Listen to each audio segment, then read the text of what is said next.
It's like if Don't Stick Your Dick in Crazy was a couple.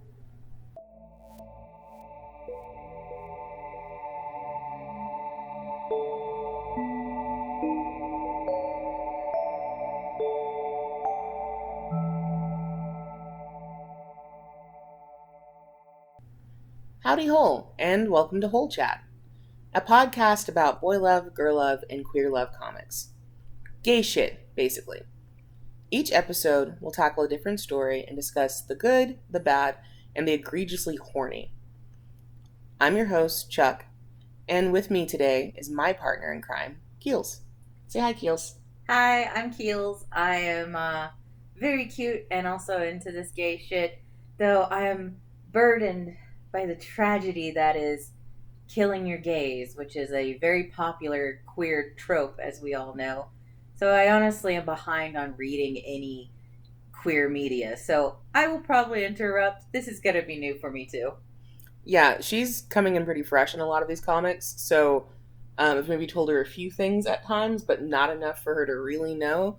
So this is where she is. She's an enjoyer like the rest of us, but she's going in the slow lane, and I am on the expressway. I'm a baby. Yeah, no, I just want them to kiss in the rain. Well, some of them will do that at some point. But with freshness in mind, this is not a spoiler-free zone. While we'll try not to give anything away that's like too important or too damaging, like we're not going to try and give away the ending or like huge plot twists or like the major climaxes. In addition to summary, we're discussing themes and methodologies, so we do have to talk about certain events. If this isn't your bag, hit pause, put a pin in us, and come back after you finish the comic. With that out of the way, let's get started. For this, the seminal episode, let's talk about Killing Stalking. Seminal as in semen? No, as in the first, like the major, most important one. Oh, okay. But also, it does look semen, so that's fair. I thought you were making a pun for a second. No, it's really what it's called. Okay. Alright. Killing Stalking is a 2016 webtoon authored and drawn by Koogi and serialized on the Korean webtoon service Lezen. It was the first of several works featured on the site that were winners of a contest to win a publishing contract with Lezen and, for plenty of boy love enjoyers, including myself, marked the first time consciously engaging with manhwa. Over the course of its 2.5-year run, it became the recipient of praise, parody, criticism, and a healthy dose of hate. And it's one that I've actually really enjoyed. So, let's chat about it. Killing Stalking follows a rather forlorn and deeply depressing main character named Yoon Boom. Boom, or Boomy if you're that kind of fan, isn't much of a charmer, and his most defining trait is being obsessed with Sang-woo, our other main character. The comic opens up with him declaring his undying love and fretting over his potential future with Sang-woo. Everything is Sang-woo. Sang-woo is the only thing that matters. BPD means nothing when Sang-woo is around. Question. Yes. So he, straight up, the beginning of the comic starts, he has his confession with Sang-woo. No, so he is, from his own point of view, is saying, like, I'm in love with this person. Oh, so silently acknowledging. But it hits, like, you're, like, a couple pages in, and he's like, I'm in love with this man, Is he by doing the way. that teenage thing where you look in the mirror and cry, and then cry harder because you're so emotional? No. So, that is not the situation. We'll get to that in a second. He is already letting you know what his deal is. So are we creeped? You're about to get creeped. Oh. Give us a second. So his obsession manifests in him not only finding out where Sang-woo lives, but figuring out his schedule. So he knew when to attempt to break into his home. What is this? Specifically... Wait, what did you say this is called again? Killing Stalking. Oh, dog. Yeah. So he specifically is using a powder on the door keypad to determine which numbers are part of the door code. He then works through every possible combination until the door opens. Like the wear and tear on the door, for real? Yes. No, man. Okay, yeah. So, undying love declaration, letting you know, like giving you the exposition, like I'm in love with this man, and I am actively trying to break into his house. This is the first chapter. It's just I'm in love with this man, and I'm trying to break into his house at the same time, and then having flashbacks to like how he met Sangwoo in the army, and was like, yeah, he rescued me from these other people who were trying to bully me in the army, as he's figuring out the keypad code. Yeah. Is this in his head? Like, is it like a fantasy rescue? Like, No, he actually did get rescued. Like, okay. so yes, no, like, so this is real for him. I guess Yeah. what I mean is like, is this something that's over exaggerated in his head? Like how some weird stalkers can be is like, because someone held the door open for me, that means they've declared they love me. No, in this case, it really was that deep. Like the bullying he was facing was serious and consistent, and Sangwoo really did keep him from getting more fucked up or hurt or whatever or harassed. Okay, so we feel a little sympathetic for this guy. Yes. Well, we will. While it starts out hot with him obviously trying to break into somebody's house, we will get to sympathy, I promise you. But while he's trying to open this door, he's questioned by a pair of policemen. And during this whole situation, like he has to lie about being a relative to avoid suspicion. But then he's able to get inside his beloved's house, able to look at his beloved's things, take in his beloved's scent, masturbate in his beloved's bed. Ew, wait! Completely rational and non-creepy behavior. Ew. He's sniffing things? Yeah. Okay.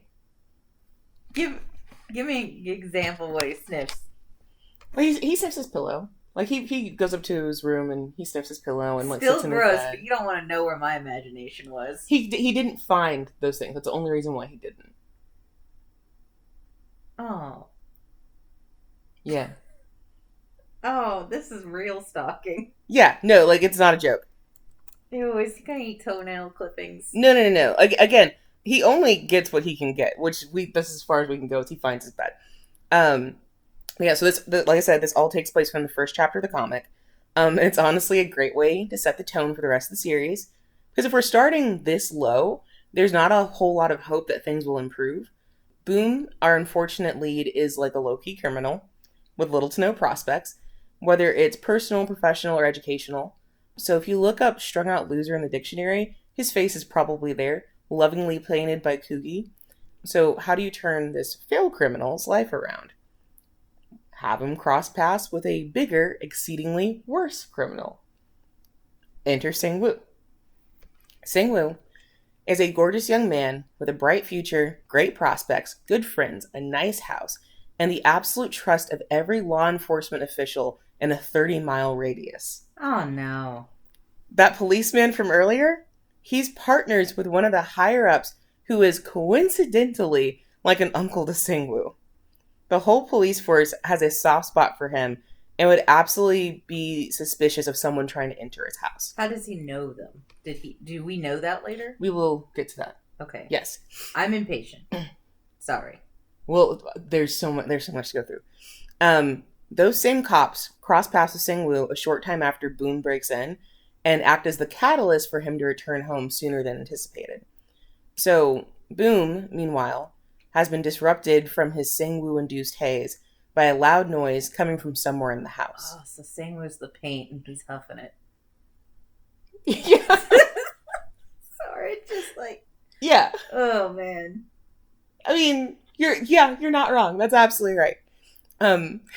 He rather foolishly follows the noise and finds a locked metal hatch on the floor, very obviously leading to the basement. He again, foolishly, opens the basement hatch and heads down the stairs. Laying, crumpled and restrained at the bottom of the stairs, is a naked woman with very noticeable bruises on her lower legs. Sangwoo is just about as perfect as a young Korean man can be. Wait a fuck! You go back. I missed something. No, you didn't. There's a woman restrained in the basement. Boom found her. Yeah. And why are you telling me about Sangwoo? It's important. You're enjoying this. You're messing with me and enjoying this. It's not even really messing with you. That's how the story goes. Just trust me. Can I cuss? Yeah. Fuck. Yeah. So, Sang-woo is just about as perfect of a Korean man as you can be. Sang-woo is also a serial killer. Sang-woo has a very specific type. This type is comprised of anyone who's disrespectful, extremely selfish, self-involved, and like usually into him. You definitely know someone this guy would send to their eternal slumber. Like if you work retail, especially, you probably have an entire roster of folks this guy would rip to shreds. Like, trust me. Is he into like pick me girls? Oh, no, like that's not even. That's too specific. Okay, so it's just like girls who like him. Yes. And they're kind of spoiled and bratty. That's kind of what we get, but it's also sometimes it's spoiled and bratty. Sometimes it's like these are people who would spit on a homeless person. So it ranges. Oh. So it's like, like, yeah, if you work retail, you know somebody that you hate to have them show up, but like they're not irredeemable. You just don't like them most of the time. Yeah, like since it's a comic, part of me is like, go off, King, because like, look, we've all worked retail, or most of us have, and like, it's kind of satisfying to like, I don't know, trap one of those mean customers in a basement. Yeah. I mean, sure. Yeah. Yeah, I've had a customer that I wish had walked into traffic, but like I'm not gonna do it. Yeah, you don't do it in real life, but you create them in Sims and then put them in the pool and take the stairs away. But yeah, so Sang-woo comes home. He comes across Boom in the basement, while our poor little stalker is attempting to rescue this random woman. Sang-woo beats him with a metal bat, as you should with intruders in your house, and doesn't stop until Boom confesses his undying love for him. That gives Sang-woo pause. Wait, sorry, repeat. Okay. Hold on, let me process a little bit. There's a lot happening. Yeah. Again, is this in the first chapter? Chapter 1. This is chapter 1. This is not multiple chapters. So chapter 1 actually ends with like Boom's trying to save this woman, and you just see Sang-woo behind, like the silhouette of Sang-woo behind him with bat in hand, about to like take him out. And then chapter 2 starts with him. Are there movies and TV shows about this? This feels like it should. No, but the whole comic is pretty cinematic like that. Like the way that she structures the first chapter is banger. Yeah. No, like, first off, great horror story. I am spooked. Yeah. Second thing, this is not making me want to go back to yaoi. Good. This has proven my point that yaoi scares me. Pause. Boom confessing makes Sang-woo pause, and then he comforts Boom and like just gives him like a little caress on the cheek. He then makes a rather banal statement about the basement not being big enough for 2 people and begins to bring Boom upstairs. He lets Boom know that he forgives him for breaking in and that he trusts him as long as he gets to break Boom's legs. So Sang-woo yeets Boom down the stairs and proceeds to break both of his legs in the exact same way as his other victim. I look like a crazy person right now. What? We then get a No, you don't get to keep going. Pause. What in the world? Yeah. So Boom confesses because he's getting beat up and is in weird mode. Put that in a box. Yeah. But like Sang-woo is he going straight into like manipulation mode? So he's it's kind of complicated because I know I just said that like obviously he's not super fond when people like him, but Boom is like getting the shit beat out of him and then still saying like I love you and I only got in here and explaining himself. Oh, and that's probably abnormal for him. Yes. So in the middle of the abuse, Boom is still saying I love you, I'm sorry, like don't get mad at me kind of thing. Oh my god. Instead of begging for his life, he's just very much like I'm sorry I got in here. It's because I love you so much and I care about you and that's why I'm here and I'm sorry I broke in kind of thing. And so Sang-woo is like, yeah, okay, chill. But then still breaks his legs. Because that's just what he does. Queers, straight, don't do this. If they hit you, leave. I mean, Don't do this. to be fair, Boom isn't gonna, like, he's trapped already. Like, he's already trapped. He's either gonna get murdered or he's gonna get his legs broken. So he gets his legs broken. I mean, yeah, it's too late for him. I mean, and he was a stalker. I forgot he was a stalker. See how you already forgot? Like, we start out with him being a criminal, and then we immediately get a worse criminal, and you're like, you know what? Actually, he's fine. He's okay. Killing and stalking, my dude, man. Yeah, so we get a fade to black as Boom passes out. Boom comes to after a time, and at that point he's like naked down to his underwear, legs broken, chained to the wall. No. In the basement. No. This is the moment that Yoon Boom fully realizes he's in deep shit. What is the rating for this comic? I'm not a big enough adult. Adults. That's it. It's for adults for sure.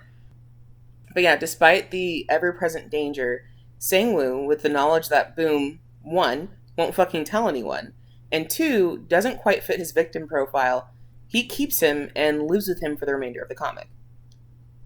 It feels crazy that there's so much crime happening in one house that just so happens to be off limits to the cops, right? I don't know how to respond. Don't look at me. I need whiskey and coffee and, like, I don't know, a cigarette. But, so, cops are really not involved somehow. But there is one police officer, the one that was questioning Boom at the start, actually, the actual person, the cop that actually talked to him and said, like, hey, what are you doing at this house trying to figure this out? So, he's suspicious of Sang-woo from the beginning. His name is Yang Sung-bae, and he is a disgraced ex-detective that's been sent out to a small police station to chill the fuck out and stop being suspicious over nothing. This should be a movie, I'm telling you. This could be a movie. I don't think I could sit through it because I am a baby, but this could be a movie. Yeah. Or a TV show. Yeah. But he is essentially the third player in this complicated game, turning it from an intimate push-pull between two criminals into a strained game of, like, cat and mouse. Sung-bae and Sang-woo have something in common. They're both orphans. So, Sang-woo's parents were the victim of double homicide when he was just in high school, which is how the entire police station knows him. So this is like a foil sort of situation. Yes, it is exactly a foil situation. But if you, like, everyone kind of going to bat for Sang-woo in this, they take pity on him and feel bad for him because his parents were murdered in high school. And it was double murder, and, like, they found him in the house after said double murder, and were like, this poor kid's covered in blood and that sort of thing. So they take a lot of pity on him. We're like, was he attacked too? He also did look like he'd been attacked as well. Yeah. And so... Who said look like? I'm suspicious. It's complicated. I don't want to give too much away. Okay, I'll shut it up, but I'm sussing. Yeah. So, and there was very clear signs of, like, struggle and stuff like that as well. So they find this out and are like, this poor kid. And so, of course, then, like, the, like, chief of police in this small town, this is the biggest event that they've ever had, is a double homicide. And so, of course, this, like, police chief or whatever has a soft spot for him and is like, oh yeah, my kid passed away, and so my kid would be Sang-woo's age at this time. And so there's so much kind of weird accidental trauma that makes him seem so much less traumatizing than he actually is, you know? But this is why. He's got dead parents. And then Sung-bae, the police officer, his mother died when he was younger, and then his father was murdered when he was a young adult and served as the catalyst for him to become a police officer. So, like, same traumas, but with completely different outcomes. What's most important about Sung-bae is that he perfectly sums up the fallibility of cops. He's a slave to his hunches, and while they've definitely been right in the past, they're not totally based in facts or evidence. He fumbles the bag constantly and loses multiple opportunities to redeem himself or shake his reputation. He even drags other cops into it.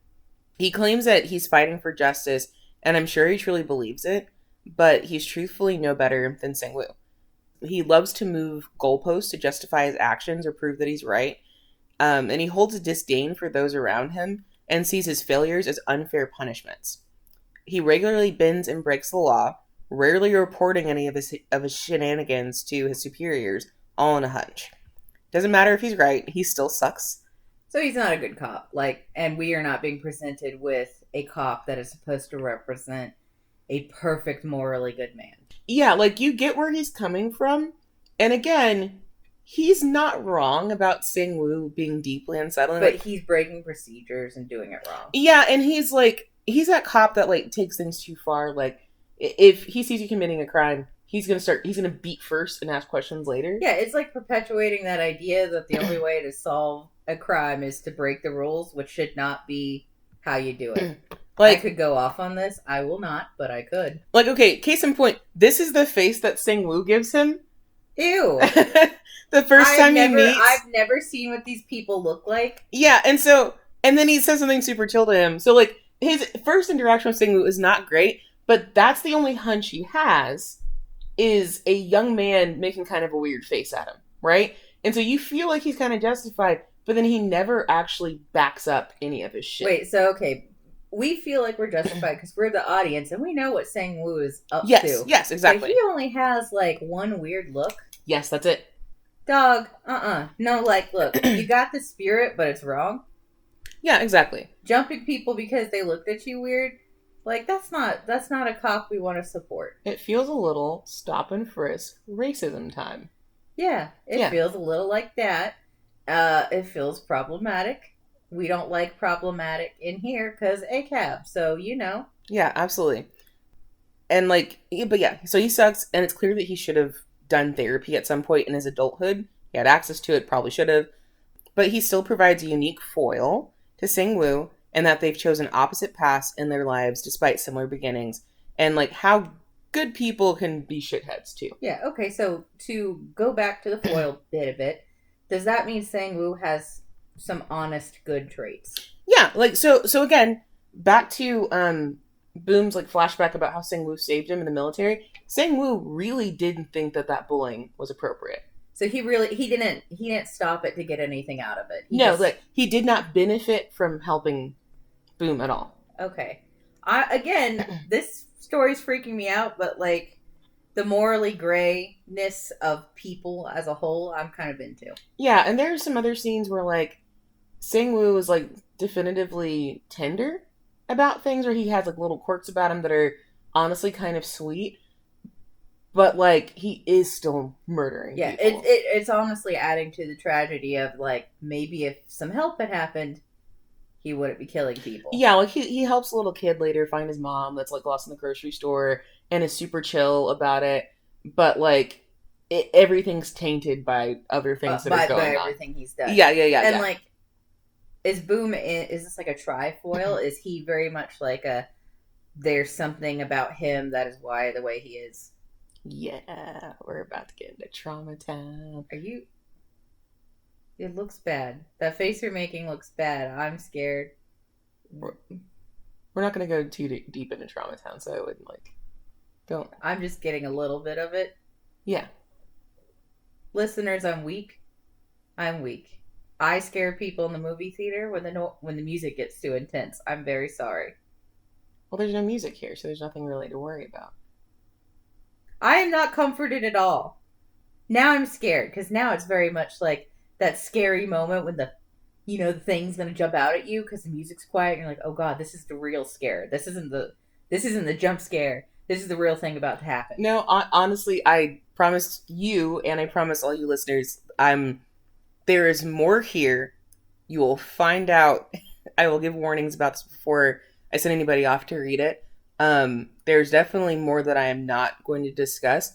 One, because it's like pivotal to how the story unfolds, but two, because I don't super want to discuss in detail some of the other things that go on. So we are getting a summary of the more important overarching themes and plot points. It's a very scary tease, and then if I have to know what happens, I need to read it myself. Yes. Oh, damn it. Okay. Or I will personally tell you, but I'm not going to talk to a bunch of randos about it. Because someone will come find you and be like, you must be arrested. This media is freaking nature. You're so on the nose. Hold on. You're so on the nose. Oh my god. I'm joking. We can't joke here. By now, you can determine the origin of the title. Killing Singwoo, a serial killer. And stalking, boom, a certified stalker. Not the most creative of names, sure, but it's punchy and it sets the tone of what you're about to get into. Can't complain what the story's about if it clearly states it in the title. I say as though I've never seen the fandom. But first, let's dig into Singwoo and his little killings. Sorry, I interrupted again. To the fandom. We'll get there. But let's first get into Singwoo and his little killings. Homie is interesting as far as serial killers go, because his type is both like hyper specific and extremely vague at the same time. He chooses people primarily based on perception and not something more concrete like hair color, age, or sex, or a conflicted like personal connection. Like we do know, we're shown that he kills folks that have done like some shitty stuff, including those who have like crafted an acceptable facade for their shitty, gross behavior. But those people also have parts of their lives that we, the audience, and Singwoo don't see. Like just because a lady threw her Starbucks cup at you over the checkout counter doesn't mean she's an irredeemable monster 24/7. Like I hate her, sure, but I'm not going to kidnap her, shove her in my basement, humiliate, and kill her over the course of several days. Is he primarily killing women because of the attraction thing? Yes. We're proven that, like, yeah, that's one of his big things. Because, yeah, the biggest crimes that his victims commit are incredibly tame. Because, like, it's basically, like, being rude to someone isn't a crime. And, like, having a romantic or sexual interest in another person generally isn't a crime either, right? And so that's kind of where his crimes come up. Is like, well, you were kind of rude and stuck up. And then, well, you liked me, too. You thought I was interesting and hot. It's kind of interesting. So, to me, it sounds like he's getting triggered, and rather than handling it correctly or incorrectly, because if he goes and rants about it on the internet, that's annoying, but it's not incorrect. But he's getting triggered, and then he's like, well, I have to kill you now. Yeah, it would weirdly be better if he just got on Reddit and complained than if he did this. Like, oh my gosh, Stacy is such a fake bitch, and she thinks she can get with me? Nuh-uh. Like, that would be better, right? Yeah, it would legitimately be better than, like, taking somebody to your basement and murdering them for several days. Now, since we are essentially seeing probably the worst of these women through his eyes. Yeah. Are we getting to see any glimpses that they might be also okay elsewhere? Or is this, like, darker? We get that a little. I know one of the main victims that we spend time with, she is a pretty decent jerk. Like, she's just decently awful. Like, she is very self-involved, and she is rude to some people. And so even when we're not looking through Sangwoo's eyes, like, she's not your favorite, but like, she's like a jerk, but she still doesn't deserve to die, you know? Right. Like, and she's not like seeking people out to mess with them. She's just like, she comes across them and the bitch comes out. Yeah, she's what I wouldn't want to spend time with her, and I think she's annoying.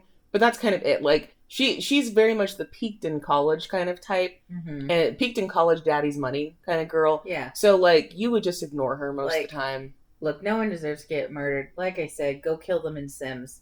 Whatever.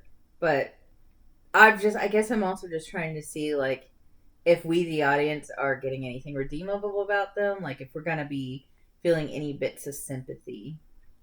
Yeah.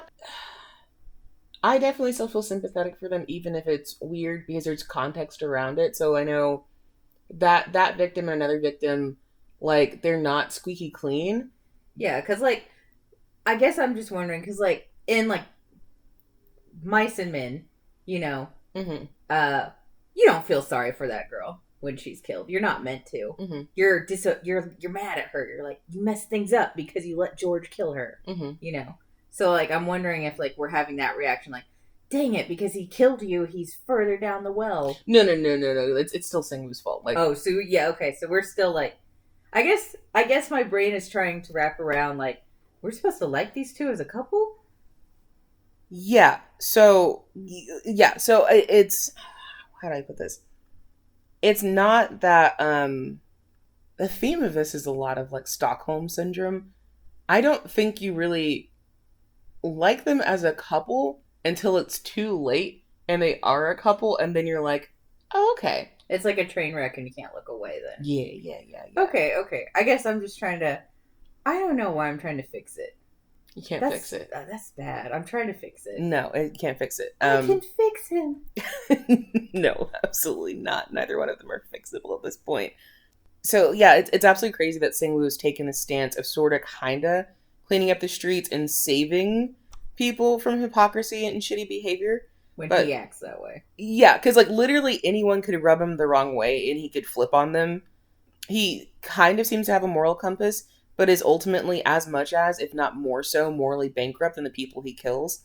And he consistently justifies. He's hypocritical, right? He's wearing a mask and judging people. Exactly. Okay. He's angry. Yeah. At them for enjoying the mask that he's put on, but it's like you put on the mask and you're mad that they like it, and then you kill them. Okay, and so that's why he couldn't kill Boom, because his mask came off and Boom was still like, I love you. Yep. That girl, you got it. I get an A.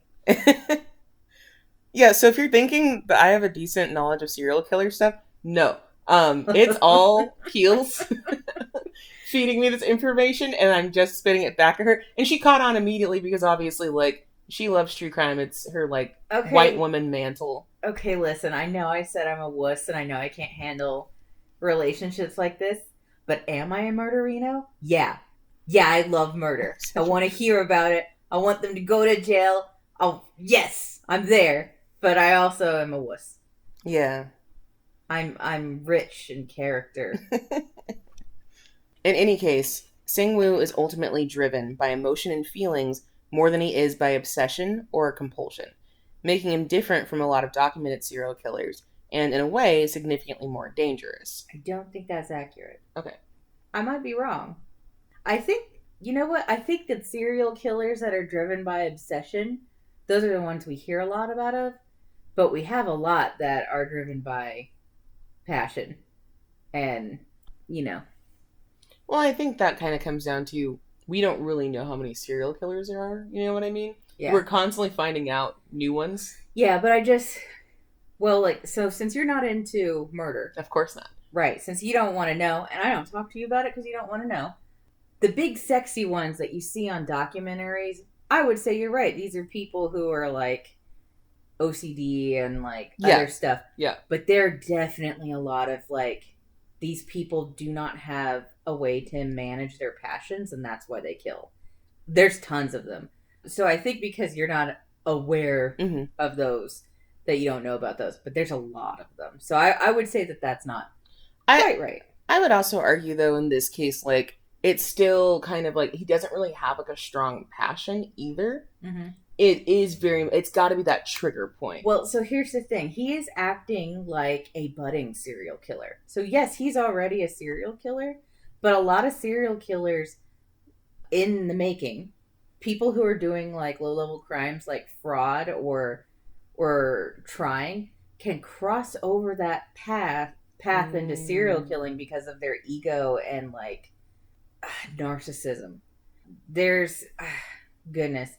There's been documentaries of people who are like, yeah, I just lied about my business and like I scammed someone out of their house, and then those people eventually start to murder because their lies start to fall apart, but because they're lying and presenting a face, like you would argue that those people aren't like under your normal serial killer range either. It's very complicated. I know there's at least one guy who, like, you know, he really was just a fraud guy. He was just scamming people, and then he killed someone he scammed because they caught on to him, and it just spiraled out of control for him because he'd finally done the thing he was secretly building himself up to, which was killing. And so that tends to happen. So it's kind of like Sangwoo is a baby that like skipped several grades. Like, I was in elementary school and I wasn't doing any crimes, and then I skipped crime period and now I'm just murdering. Yeah. And I wouldn't say it's common, but there are killers out there who they start hard. Yeah. And then like only later does it sort of develop into this like pattern. Yeah. There's a couple, we see it a lot like with kid killers. Kids who kill start off this way. And since he is what, a kid? He's like early 20s. But he's college age, right? Yeah. Like, he's finished his military service. I don't know how accurate I'm being. Don't hold my words to like 100% fact, but I can think of a couple kid-aged, under 20 people who killed, and they start off hard, and it's shocking. And then there's like this weird pullback where they like, I've killed, I'm gonna get it all in order, but I'm still gonna be a little shit about it, and then it just gets worse later. And so he's acting like what I would say is a rare serial killer, but not unheard of. Yeah, he's very accurate to these killers. Yeah, he's still our special boy in his own way. Yeah, like he's unique. He's a fictional serial killer, but judging from what I'm hearing, like this person did their homework. Oh yeah, Koogi put her whole pussy into this. She really did. Yeah, she did some research. Again, I know you don't like serial killers, but I'm literally coming to mind with a few serial killers, and I'm like, I wonder if she read about these. She might have. Yeah. I don't want to ask her, but she might have. Right? And she's Korean, correct? Mm-hmm. And I don't know about a lot of Korean serial killers. I only know about one, and I will not go into details. We're not. We sure aren't. We sure are not.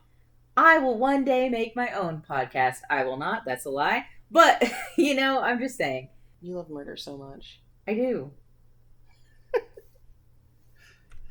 But yeah, but even still, so he has suddenly jumped several levels on the crime to serial killer scale.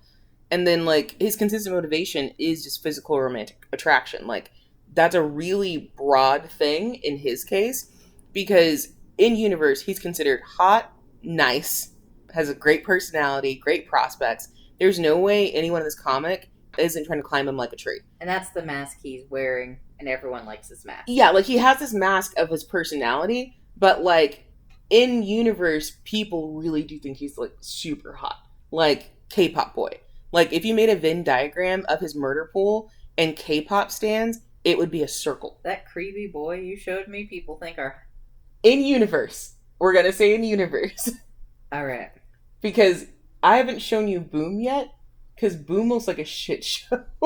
A lot of the characters in this, in universe, you understand. I have heard that Boom looks like Levi from Attack on Titans. But if Levi was much worse... so much worse. So I know a little spoiler. Levi is the glow up. He's he's the bad cosplay version. Levi's so much better. Boom's the bad cosplay version of Levi. Boom's just depressing, dude. I'm sorry. Ugh. But yeah, but it definitely makes you wonder with Sing-woo, especially with how he's escalated and what his murder pool is, if there isn't a more specific catalyst for his kills that more accurately links all of his victims together. If there's anything at all. Yeah, there has to be a catalyst. You're listening to this, he didn't just start off doing this. Nah. That's why I'm this guy's real. If he did just start off doing this, that makes him a different type of killer, I would say. But I don't think the trigger is his parents dying. I don't know. That's not the vibe I'm getting. Oh, you're so smart. I don't know. I might not be right. I am not a detective. I'm not someone who researches this sort of thing. But the psychology of him killing women that are attracted to him doesn't make sense if the trigger was his parents' murder's death. Yeah. Also, he murders a dude at some point, which also then kind of moves the goalpost around its MO. It still fits with the whole somebody's attracted to me, so I kill them. But he hadn't killed a dude prior to that, and the dude was the new thing. And he had no problems doing it, and it very much alludes to him having the capability to do that later. And he does kill another man for a different reason later on, but So we're seeing an evolving serial killer, which is bad, because when serial killers evolve, they start to break down. Yeah. It's not a clean evolution. Yeah. Yeah. And Boom's living in the house with them this whole time. I forgot a little bit about that. There's so much. Anyway, Boom, our pathetic little protag, is, as I said, also into committing crimes. And he is driven by compulsion. If the right person comes along, his entire driving force becomes them, and them alone. His days consist of thinking about that person, suffering in some way, and following that person that's pretty much it about him for the whole beginning chunk of the story. So he's stalked before then. Yes, Sing-woo is his newest stalking victim, but he's been stalking really since middle school, and he's gotten in trouble with the cops before for it as well. Like his parents have had to pay, or not his parents, his family has had to pay compensation to the victims and stuff before, because that's what they do in Korea. Is like for low level crimes, they have like a little civil exchange of like cash. Just give me money. Yeah. Like for certain crimes, you just pay the victims cash, and then like they're chill about it. Yeah, okay. Yeah, so he's so spoilers. Boom's parents aren't around. Yeah, Boom also is parentless. Okay, so I'm starting to see that all three of these people are kind of like, yeah, there's a connection. Like there's very definitive foiling between Sungbae and Singwoo, but Boom also has his own kind of stuff going on. There are people that have problems. Like a lot of people in this have some sort of trauma. Like I said, the cop also has that trauma. The chief has that trauma of his son being dead as well. Oh, I forgot. You did mention the chief. Yeah, so there's a lot of people who've had things happen to them that are not great. Yikes. Yeah. But yeah, like Boom, like he's weak and he's meek and he seems lovesick in the worst way. He's weak. He's meek. He is so unique. It's like a little bit. Little chant. But not to say that he's completely incapable. His stalking has led him to acquire a specific set of skills, obviously, and he's also strangely resilient. For all the physical and emotional turmoil he faces through most of this comic, he continues to survive and almost kind of thrives in several chapters. Ultimately, like, you're gonna feel bad for him at some points in the comic. Well, okay. His legs are broken.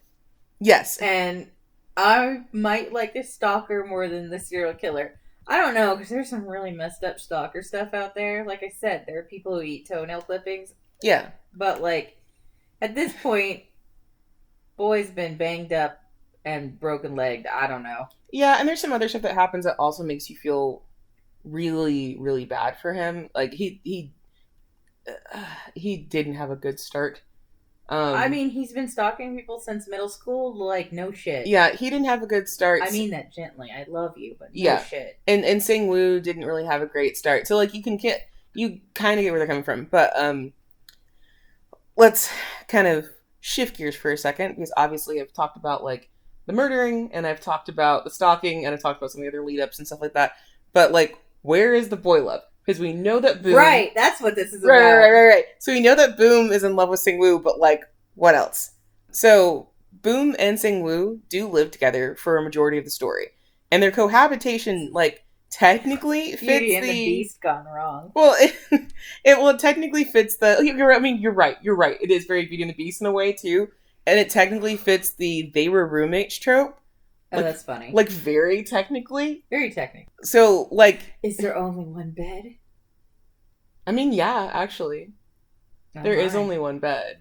All right. It's a whole house. I think there's another bed, but, like in Beauty and the Beast, some parts of the house are kind of off limits, and, like, Boom doesn't go there. Like, he only explores certain parts of the house, like, super late. Okay. So there's just no Rose, and there's no... Well, is there talking critter? No. Boom does hallucinate a handful of times, but never, like, talking critters. Oh, okay. And there is, like, some random, like, cameo of the Fantastic Mr. Fox, if that helps. That movie that was... Yeah, I know what it is. Yeah. But, like, I'm flabbergasted, because, like, what the hell is that doing in there? And my good serial stalking yowie... Yeah, it's actually like kind of a sweet scene in a weird way, because Boom's having a meltdown and about some other stuff that happened, and Sing-woo's cleaning up the other stuff that happened, and while that's going on, he sits Boom down to watch the Fantastic Mr. Fox, because he knows it'll take him the exact amount of time to clean up stuff and keep Boom distracted. So it's like weirdly kind of sweet that he does that. Like, you don't want to be involved in this, so let me do this. Yeah. And so that's the thing. Like, Sing-woo is not just an irredeemable monster. There's 100%. A butt in there. Very sweet, but fucked up. Yeah, exactly. Okay. Yeah. Like, okay. It's like, yeah. But like, they're like roommates in the way that like if you get kidnapped, you're living with your kidnapper, obviously. But also the whole damn comic is laced with homoeroticism. Like, Sing-woo loves to stab and is proficient with weapons, which is definitely a metaphor for sex and has been used that way in other media before, obviously. Even in serial killing, exactly, they're yes. like, yeah, this is his cock. Yeah, and because of the way that Sang-woo handles his victims as well, like, he does, like, these victims are in love with him or like him or something, and so he does have sex with his victims often too, and then kills them afterwards. Like, so, yeah. Is the sex, like, while they're captured or before? Or is it before? Before. Oh, okay. So, like, could they have consensual sex, and then he mask off and throws him in the basement? Would you say that's, like, another trigger that, like, once you've had sex with him, he's gonna get you? I would say that does also fit, and it is relevant to the part that I'm not going to talk to you about. Oh, dog. Yeah. It is relevant. So you're not wrong. My little murderino. You did it. Of this. Yeah, but like so it's the stabbing thing, and then like I want to show you this one scene. It's where he's using Boom as an assist in his murder, and the way that it's drawn and framed wouldn't feel out of place in a smut scene. So like it's like looks like a threesome, but it's just murder. Mm. But this is what I mean. Is like this just crop looks if you staged it differently. Like if this was where everything's placed could easily be like switched over, and it shouldn't look like that. Is he stabbing someone?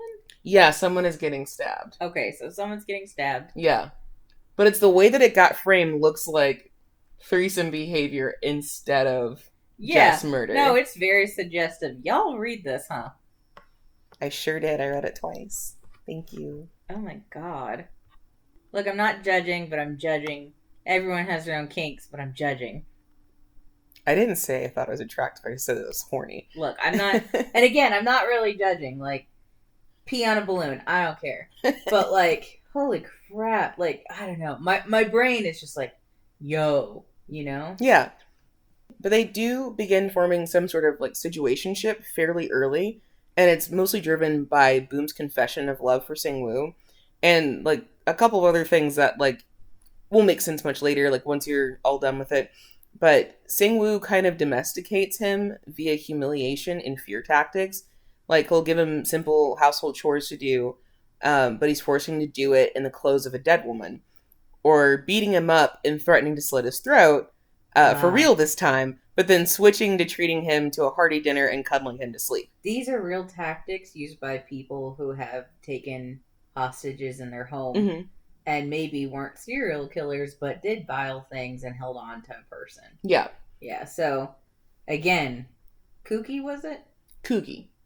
Did their research. Yeah. And then also, I forgot to mention, this is important.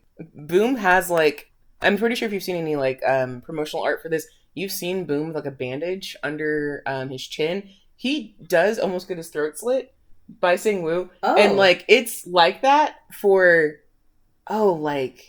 70% of the comic, he has his neck bandage. When did that happen? It happens after... the leg breaks or before? So leg breaks is immediate. The slitting the throat thing is like Boom tries to escape once and saying was like, I really wish you hadn't have done that. I was like totally gonna let you stay here, and I gave you the opportunity, but I was trying to trust you, and now I don't trust you, and so he like cuts his throat. But then he stops in the middle because he's actually gonna like kill him, and he stops in the middle, and then is like, no, I'm not going to do that. And then bandages his neck up and, like, keeps him instead. In his own, like, little fucked up way, is that, like, him falling for Boom? Yeah, and we'll get to that more in a second, too. But, like, that's definitely kind of what it is, yeah. And so he hesitates and, like, fights the compulsion to murder and stuff. I have seen this promotional part, then. I totally thought it was a mask, because, like, you know. No, not a mask. Before I read this, when I saw the promotional art, I also thought, is it a mask? Is it like something else? I thought he had one of those masks. Yeah, I thought it was a face mask, but no, it's his it's like his forever bandage. Like if normal people get a promise ring, he gets a bandage on his throat. Great. I'm amazed he didn't die from needing stitches or something. Yeah, again, it's a comic, but you know. Well, also, like, the risk that he could have died from, like, a blood infection from his bones healing poorly. Because he's with Sang-woo for months. So his broken legs. Yeah. Both broken? Yeah. No. And by a fucking metal bat, dude. Like. No, I mean. Yeah. I don't think it. ugh. Well, go on. But yeah, so they do some cutesy shit, and Boom is legitimately being held captive and definitely has his life threatened on multiple occasions. But this is also probably the healthiest relationship he's had in a while, or like perhaps ever. Like he's being taken advantage of, but he's also very much down for it in a lot of ways because yes, he's getting manipulated, but also with the way that have played out for him, being fed consistently like a warm meal is not typical for him. Mm-hmm. And so this is a glow up situation. He's in a comfortable home. He gets fed, he gets clothed, he gets cleaned. Like there is definitely more care than he's seen from a lot of people in his life. So he's pre-gamed to be in this situation. So he's the perfect person to get manipulated. Absolutely. And then oof. Yeah. Did he stalk women before, or is it men? He has stalked. We're shown that he stalked women for sure, but it's not out of his wheelhouse to stalk a man either. Okay. This is the one that we're shown, but like with his history, we know for sure they stalked 2 women, but like men weren't out of the question. He's how should I put this? I don't think if you want to pause and talk about their sexualities, I will say that Boom skews the most either bisexual or homosexual because he did stalk women before and he did seem interested in them sexually, but he also does engage in acts that skew more homosexual because like he has like a dildo and he uses it and whatever, and we know that he's had it the whole time that he's been interested in Sang Woo, but we don't know if he got that because he was interested in Sang Woo or if this is just something that he has either way. And either way, like a lot of people, even if they do start skewing one way or the other from obsessive tendencies, they don't necessarily adopt that because he never thinks about. And like again, you can be straight and like anal. That's not the thing, right? Here. But he never thinks about having sex with Sang Woo in a way that he is the with him as the top. You know what I mean? He only thinks about being penetrated, is what I mean. Okay. And so there's still some level of like it's kind of murky, but you could argue that like that Boom is either I guess in a really fucked up way, demisexual by nature of he has to become obsessed with you to be into you. So instead of friendship, it's obsession. Yes. But that Sang Woo's interesting because I would almost argue kind of the same thing because he doesn't really seem interested in women either. Can I put something in here? Yeah. He almost feels ace. Or like low attraction. What the part that I'm going to bring up that kind of explains that maybe he's not homosexual or wasn't sure if he could do homosexual things because they do have sex and it's we'll get to that, but he has to like build up courage to perform fellatio on Boom because he refuses to do it at first and then eventually he does do it and it seems like this hallmark moment of him finally being okay with it because he's not ready for it, but then he also isn't fully unattracted to Boom either, so it's very weird. Yeah. But Boom also doesn't look like a typical healthy young man either. Yeah, no, so, I saw a little glimpse of him. No, man. Yeah. He looks bad.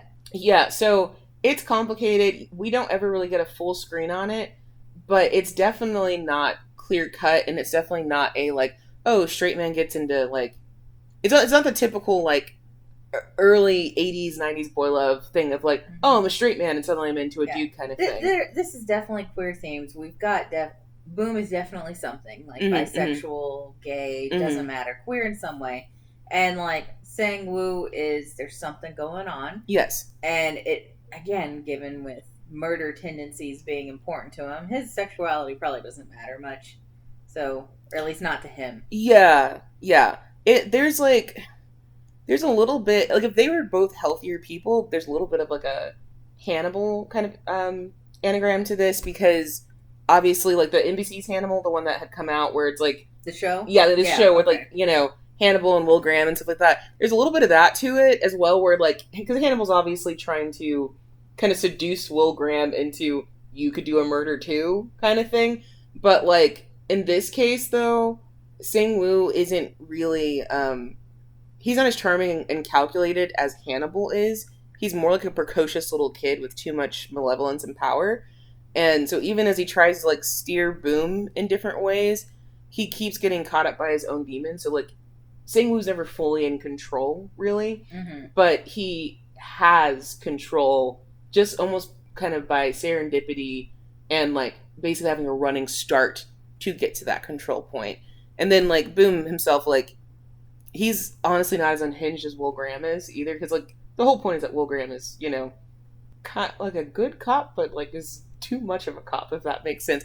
Like, so like, yeah, from my understanding, he was a little too intense on his psychology test. Yes, because, like, I don't know if that's real, but they do at least hint that in order to get into the FBI, you need to pass a test that's like, you're not going to eventually become a serial killer, right? You're not going to take all this pertinent information and go on a killing spree, right? Right, yeah. So, like, yeah, I get that. Yeah. Yeah, so ultimately, Sang-woo and Boom, they do cohabitate. They do get domestic. They do smooch and fuck. The circumstances of which are incredibly pathological. Boom, do better. And don't ever really feel good. He can't do better, dude. This is the best. I'm rooting for someone who is also not good, but damn. But yeah, like, I applaud Koogi for drawing some of the most uncomfortable sex scenes I've ever had the privilege to lay eyes on. Not a single one of them am I like, yeah, we made it, dick them down. Every single one I'm like, oof, ooh. I'm trying to break the fourth wall here. Someone get me out.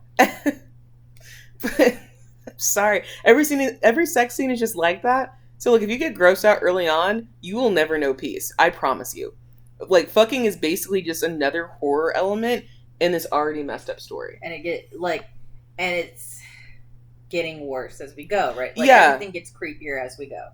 Yeah, because, like, outside of the murder being whatever, every single sex scene, like, I think what it is, too, is, like, the murders feel better to look at than the sex. Oh, no, that's kind of cool. Yeah, like, the psychology of that. Yeah, like, the murders, to me, feel easier to swallow than the sex scenes. That's very interesting. Yeah. Like, this person has talent. Like, I'm not knocking this. I'm not knocking this comic. Like, let me put it out there. I'm having a lot of reaction. But, like, I just know my limits. I'm not good with this stuff. I just kind of want, when I'm even looking at murder, I just kind of want the facts softly put at me. Like, you know, that's it. I don't want, like, certain things. Certain things are too hard. Because, honestly, when you go into certain serial killers, it's too much. Like, it's too much. It's too hard. It's awful. And so, like, I don't necessarily want to see it in a fantasy realm. I don't want it in my boy love. Like, again, I'm looking for something soft because there's enough real sickos in the world. Yeah. So, thank you for not giving me something soft, I guess. Love you. Love you too. But the way their relationship unfolds, I kind of see it like discovering a corpse. Because, like, you know they're dead, but you don't know why yet. And over time, you forensically discover how they ended up this way. In fact, you may eventually reach a point where any change in sort of a positive change in their relationship or their psyches, you'll see it as progress, and it gives you hope that these two supremely fucked up people might actually find some solace. Okay. Again, I have read so many serial killing stuff where in the weird fucked up way you're like, oh, this weird fucked up murder couple are almost sweet, and then it doesn't go right. It gets way worse. Well, not that serial killer couples are sweet. Do not think I'm crazy. Well, it's just like there are weird couples out there that almost like you're like, boy, in another universe, if you met, maybe y'all could have fixed each other. Yeah, because over the course of the comic, you start kind of rooting for them a little bit because Koogi digs deep into their past and lays out incidences that don't really justify, but they do explain their behavior. There are a whole host of things in Boom's past that make you pity him more than anything, and it helps you to understand why his obsessive tendencies have formed and continue to thrive. Sang-woo's past isn't pristine either, and gives credence to his triggers to do a hit. But there does come a time where they kind of take the edge off of their collective traumas, and like as much as they're criminals, you wouldn't mind if they achieve some sort of redemption arc, even if you're not sure what that means. But they're still a corpse, and you can't really undo being a corpse, you know? They still have that corpse feeling to them. Them as a couple? Yeah. Okay. They're very much dead on arrival. That's fair. Like, Yeah. it's definitely like a match in gasoline. Oh, there's passion. They're gonna go up, but they're gonna burn out too. Yeah. I need a nice fluffy isekai after this. But the comic as a whole was a weird ride. Koogi includes, rather slyly, a lot of popular boy love tropes. There's some vague, like, enemies to lovers, because obviously, like, you don't break into somebody's house and you're not their enemy for a second. No, I get it. That is, yeah. It's vague, like, yeah. He didn't come in as an enemy, but Sang-woo has every right to think Boom is an enemy. Yeah, because no one should break into your house. No one should break into your house. No one should figure it out based on patterns on your door. Yeah. God. There's, of course, the they were roommates thing. Only I get to hurt you is really prevalent because Sang-woo does hurt Boom multiple times. Like, obviously, broken legs, nearly slit throat. He beats him up a couple times. Like, there's things that he does, but then, like, if someone else tried to hurt Boom, he'd take him out, you know? Mm-hmm. And there are a couple of times when people even just try to, like, bully him? Yeah, just emotionally hurt him. And he's ready to, like, ruin their lives. But so, there are times when Boom gets out of the house. Yeah, well, yeah, Boom is in the house up until the point that he and Sang-woo start going on little excursions together. So basically, okay, so again, my serial killer information mind. So basically, he has gotten his victim to a point where his victim will not run away. So he starts taking him out on little test excursions. They're not even test excursions because that would insinuate that Sang-woo is completely in control of himself and knows what he's doing. Some of his manipulation is accidental because he is driven by trauma. Yeah, but my question is does he also have like a secret little knife that he would totally use on Boom? No, okay. No, so that's what I mean. It's like there is a level of actual relationship here, even though it starts out and there really shouldn't be one. 1 minus 1 for me for not being accurate. No, I'm bullshitting myself. I don't know everything about serial killing, but this feels a little inaccurate. Yeah, but then because I mean the whole point is that like Sang-woo does kind of fall for Boom in his own way. Like the whole point is this is a weird fucked up romance. Yeah.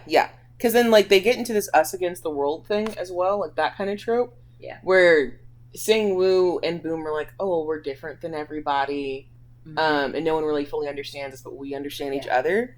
Like, this makes a lot of sense to me because they have that teenage love trope going on about this. Yes. And one thing I want to, like, point out is that, like, in Korea, like, you are still very much considered a child if you're going to college. Like, they don't want you to work. They don't think of you. You're an adult, but it's like you're a baby adult.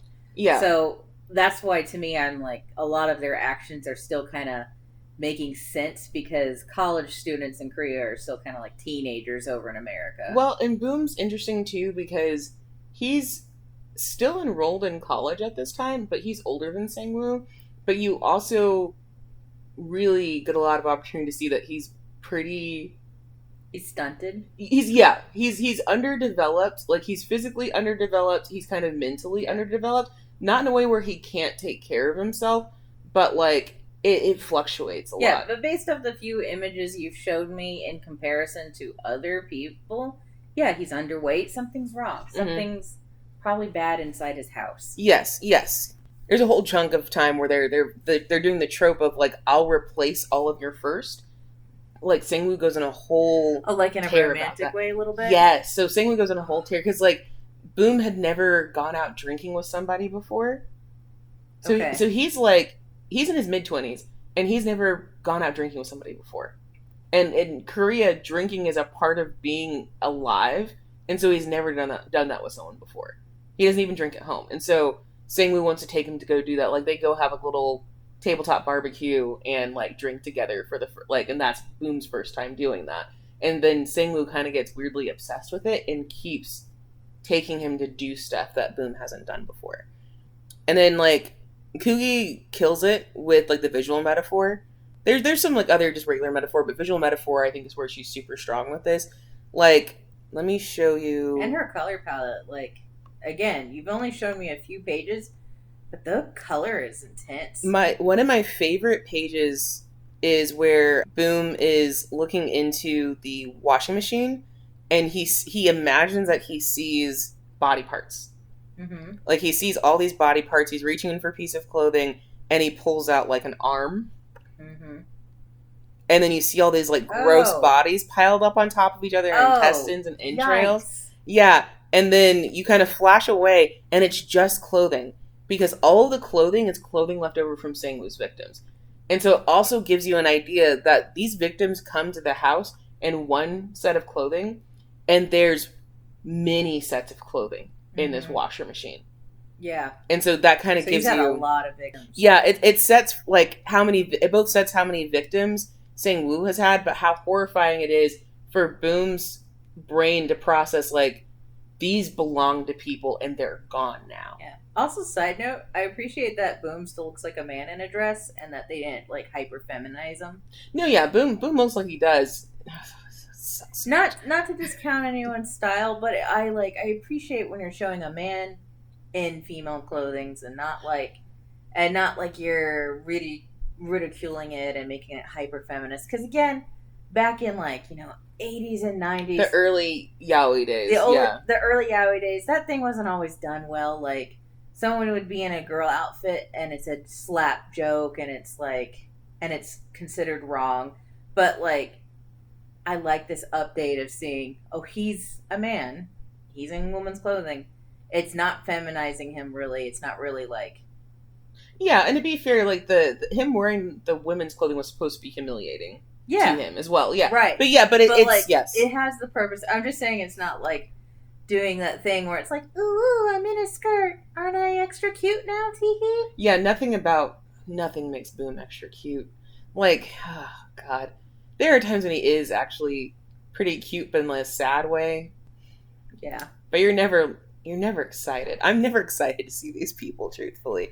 No, I don't know. They give me Death Note vibes a little bit. Yeah, but not even as good as that. Not as sexy as that can be. There's at least something you can drudge out of that sometimes, but there's nothing. Yeah, the Death Note manga, wow. Yeah, there's nothing sexy about it. And again, this style is very impressive. Like, those dead bodies look great. Oh, yeah, she's doing stellar. The art style's great. I'm just appreciating. Again, I gave up on yaoi. I felt tired and haggard, and I just can't do it anymore. I'll just deal with my dumb, fluffy isekais, which are honestly probably a little worse than yaois, and none of these women should get with any of these men. But everything I see in an isekai I expect. Sometimes yaoi will throw a really weird hardball. Surprise! There's thematic metaphor in this too, like about Boom and Sangwoo's mother, and that's all I'm gonna say. Like he might be wearing women's clothing because Boom reminds Sangwoo of his mother.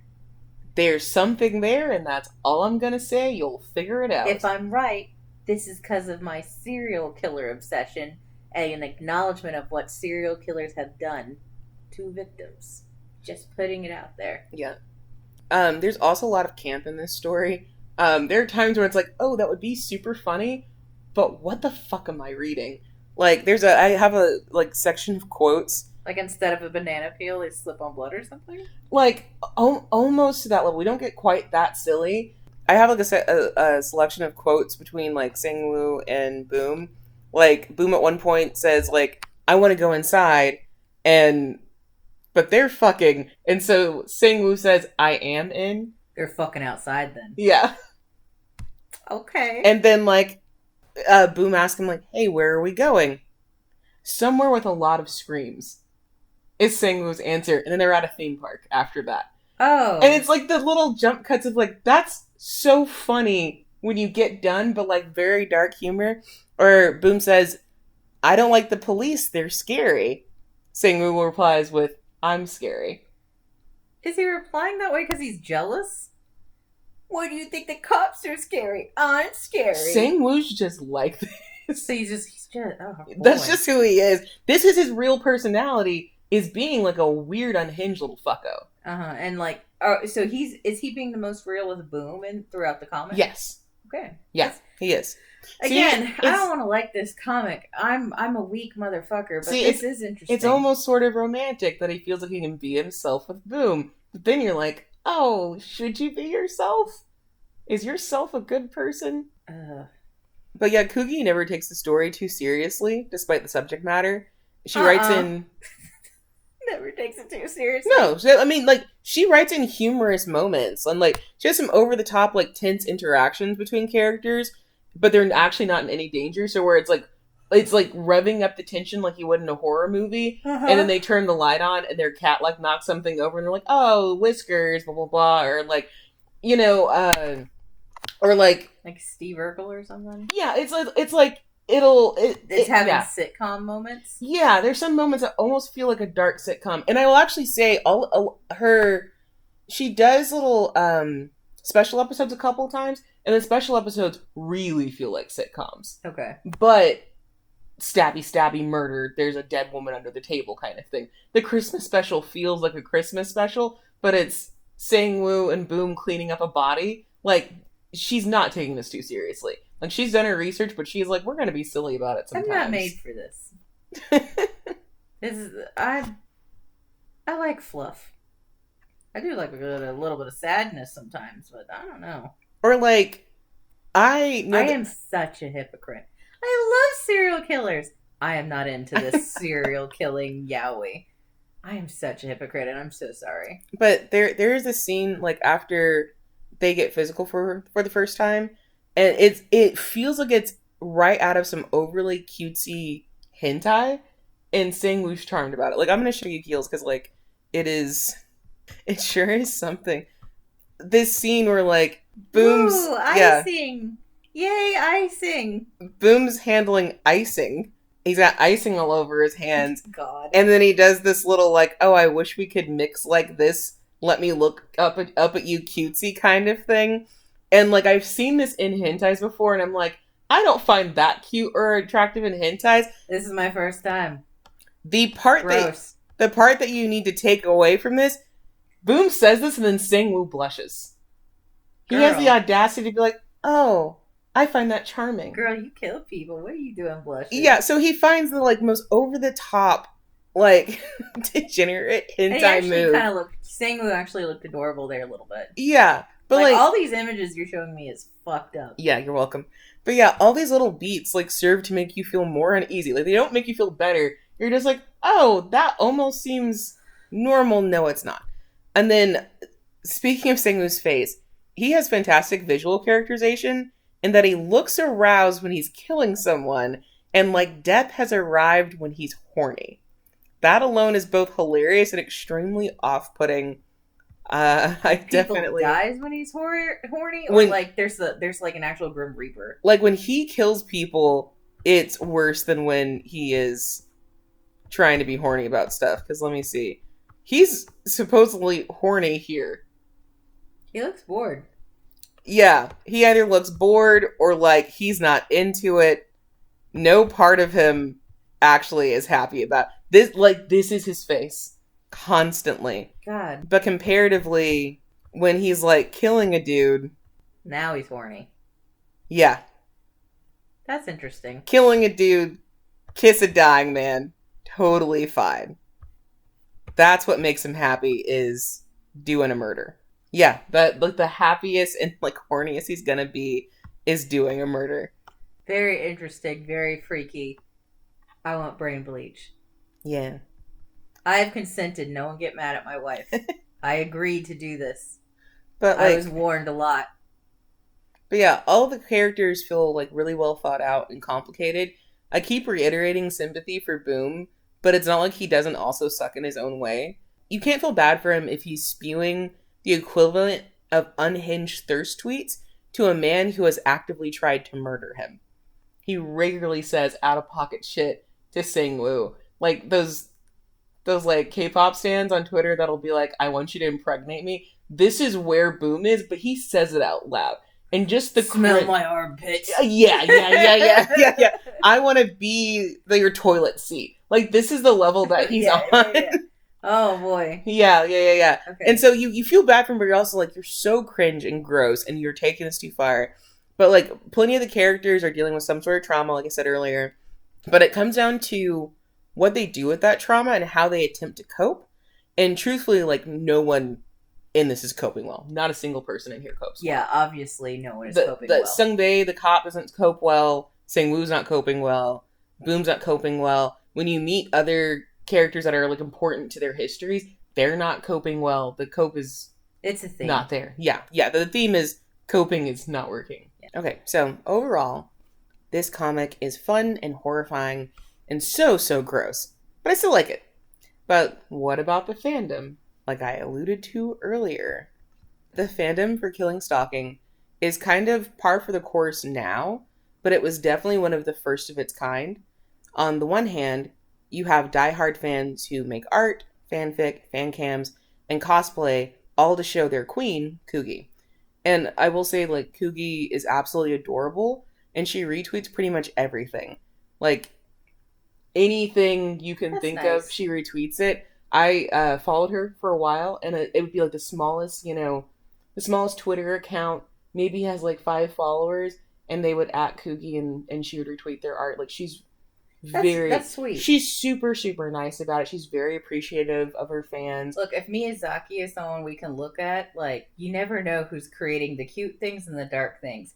Because Miyazaki looks like he's an ad for depression. Yeah. But he creates Totoro and then Howl's Moving Castle. It's very much like that, but she's super sweet about it, and she like, yeah, if you add her, she wants to hear from you. She wants to see your art and your contributions and stuff like that. Like, that's nice. I had to stop following her on Twitter specifically because like I would get flooded with like it'd be all Killing Stalking, and it's like, this is great, but I need a break. So like, yeah, she's adorable. That's cute. But yeah, like these are the people who are like drawing cutesy chibi fan art of Boom and Sang-woo on like Valentine's dates. They're making like cakes for them on their respective birthdays and stuff like that. Like, these are the hardcore fans. Yeah. And like they love Killing Stalking with their whole hearts, and they're non-gendered pussies. Like, they're full on into it.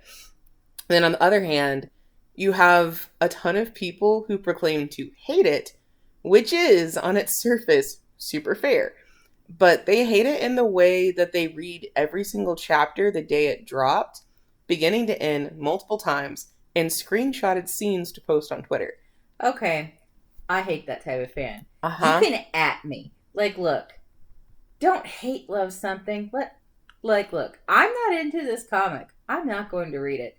But it is not my God-given right to go read something that will make me miserable and then post about it and rant about it to anyone who will listen to my flapping mouth. No. I want to live my best life, and living my best life is not being a miserable cunt. So, like, stay in your lane. Well, so they would do, read everything, and then they would, like, complain loudly on Twitter and in Tumblr and other spaces about how if it just didn't have XYZ toxic element, then how it would be, like, totally, the tits, or how the story has, like, bad queer representation and shouldn't be as popular as it is, but somehow they still are reading every fucking chapter because they, like, hate it, They love hate it. Yeah. No, you see this sometimes in fandoms. Like, I don't feel like we saw this a lot when we were kids. Like, yeah, it wasn't, like, hats off, we're adults. It wasn't as prevalent at the time because it cost money to do this. Yeah, and then, like, also, the internet was not around for everyone. Yeah, that's true. Like, until, what, 1999? No, like, even longer than that. It was like 2010 when internet became like much more ubiquitously available, and even then, like, we still have. Well, because I didn't have. You and I know this. I didn't have the internet until I was like, I didn't have a computer or the internet until I was like in high school. I knew people without the internet until I got to college. Yeah, and like high school for me was 2004, like freshman year was when I got that stuff. Yeah. So like fandom was different because like there wasn't very many spaces for it yet, so there weren't like. If I went online, I was like, wow, Gundam Wing rocks. I had like 30 people be like, yeah, it rocks. And like, but now if you're like, yes, Boku no Hero rocks, you're going to get 300,000 people who are either going to agree with you or they're going to give you an itemized list as to why it sucks. And that's what it is. There is a level of fandom coming out of hating something. Yeah. And I think hate that. And I get where it comes from. I get excited sometimes when someone also hates something, but I'm not going to go this far. But it's like don't. don't bully people with it. Like, if you Yeah. want to go in your private space, your private Discord, and be like, I really don't like, I don't know, Attack on Titan. Like, let's say that's your thing. I don't like Attack on Titan, and you want to complain about it with your private Discord. Cool, but don't go to the spaces that people curate to celebrate it.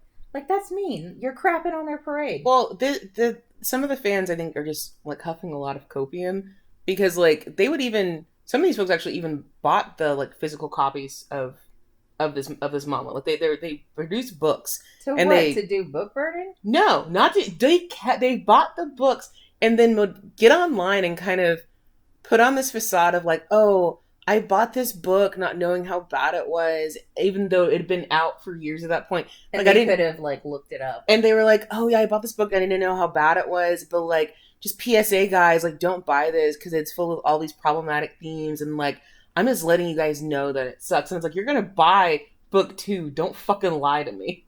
Like, there's an argument to be had here. I really don't think books suck.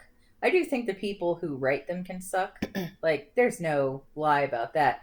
But I think I would say almost every book out there can have something in it that speaks to someone in a good way. Uh, I already know the book you guys are chanting to prove me wrong, but I'm just saying, I think it's really the author is more the problem than the book itself.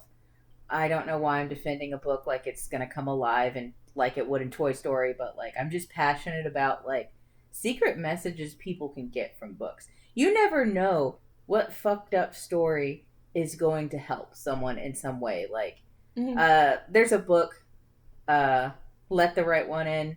It's dark, it's sad, it's tragic, it's good, it's entertaining, it's really good. Vampires, but there's some hard stuff on there because it's also a protest book about child trafficking.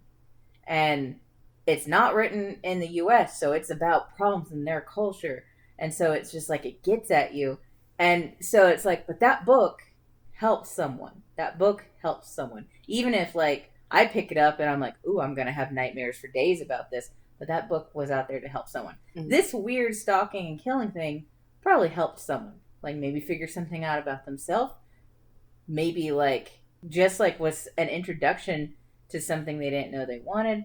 And I just think it's weird to poo-poo on something. Well, like that. Even with that out of context, like maybe just enjoy reading fucked up stories. Like it doesn't have to be redeemable. Exactly. Like I don't even mean I don't mean that it has to be like it's teaching you a great moral. Yeah. But getting enjoyment in life should be like something we're allowed to seek.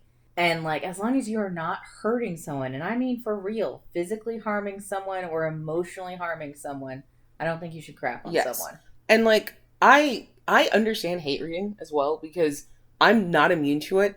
I like hate reading 2 fucking things right now, and I never want to really talk about them except to like yell sometimes because I don't like them. You yell about them to me privately. Yes, but you are not going and grabbing a fan or going in a fan space and going, I hate this. I'm not out. So I'm not out on social media interacting with it and then talking to people about it the same way that I do with something that I actually enjoy.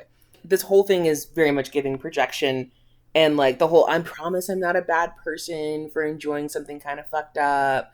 And it's like there's just so much weird moralizing about a comic that warns you by title alone that things are going to get fucky ducky and inappropriate for like polite company and shit. Like that's going in. And it has an adult rating. Like there's a legit like, hey, this is an adult rating. Yes, you have to prove that you're an adult to read this. You cannot access Lazen if you are under the age of 18 in the United States.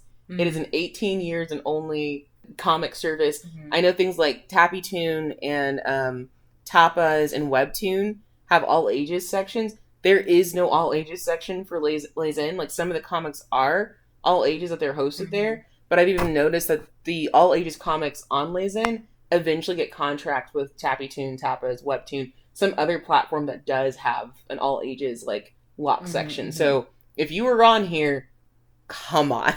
You should know that this is a ride.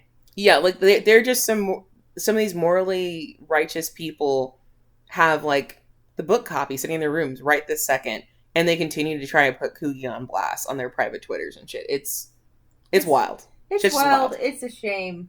I can't imagine putting that much energy to be exhausting. Yeah. Just kill a person instead. I'm kidding. No. No, you know what? You're gonna make me change my opinion. Just go Do out not and kill murder. someone. Kill them in Sims. Please. Download. Buy Sims. Get it now. It only costs a lot of money. Drown an adopted child in your Sims game. We did that on accident as children. It messed us up. We were so upset. It's one of our charm points, actually. I was very upset. But yeah. we meant to order pizza, but they had the adoption next to pizza. Don't order a child. In like Sims 1 or whatever. Yeah, just don't order a child on accident. That sucks. Gosh. But yeah, that's what I have about Killing Stalking. That's it. Wait, but that's not it. There's an ending, right? We're not going to do the ending. Did we even get to a climax? We're not doing the climax either. Climax is also very important. So this is no huge spoilers, just no, we're not doing whetting your appetite. Yeah, like I definitely think you guys should read it if you've got the stomach for it. If you aren't triggered by any of the topics in it, like I do recommend giving it a go. If not, dude, I promise you, this is kind of a good enough situation. Ask a friend to summarize it for you. I'm sure somebody has spoiled like the entire thing. There's probably a wiki article about the characters. Can you list some of the? Yeah, absolutely. Triggers, the problems with it. Yeah, this so I mean, first and foremost, obviously this is rated R18. You can find it on Lazen.com or at your local bookstore because they do have physical copies now. I'm pretty sure most places sell it in like wrapped in plastic because no child should read this. But yeah, it contains violence, gore, fucking, dubious consent, incest, rape, sexual abuse, regular abuse, manipulation, cops. It's got a controversial ending. And of course there's killing and stalking.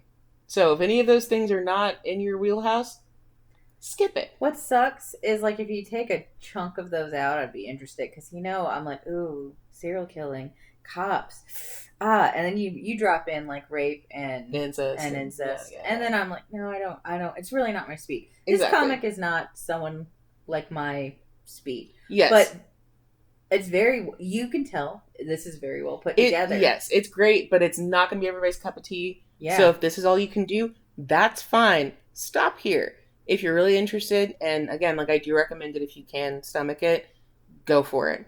You can also find Koogi on Twitter at KOOO_GI. There's a live action coming soon also, so keep an eye out for that too. So there is a movie later. They are going to make a movie, yeah. Okay. So yeah. Shout out to Koogi. You made it, my girl. One comic under her belt, and she gets a movie. Congratulations. That's great. Yeah. I mean, like, again, this is not my cup of tea, but I am sitting here riveted. I'm like, part of me is like, ask more questions, and then the rest of me is like, don't. You have to sleep later. And I will say, too, like, the movies, especially for comics or any sort of, like, written media, they generally have to cut some stuff out, so I wouldn't be surprised if the movie ends up being a little more sanitized. Yeah.